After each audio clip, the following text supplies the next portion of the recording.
bunday deganlari rivoyat qilingan. Kimning dunyodagi oxirgi kalomi la ilaha illalloh bo'lsa, jannatga kiradi.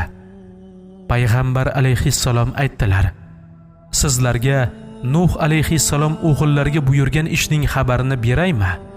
Nuh alayhissalom: Ey o'g'ilcham, senga 2 ishni buyurib, 2 ishdan qaytaraman. La ilaha illalloh vahdahu la sharika lahu so'zini aytishga buyuraman. Chunki osmon va yer tarozining bir pallasiga qo'yilsa, la ilaha illalloh ikkinchi pallasiga qo'yilsa, shahodat kalimasi og'ir keladi. Va yana subhanallohi va bihamdihi ni aytishni buyuraman. Chunki u maloikalarning saloti, maxluqotning duosi va xalq u bilan rizqlanadi.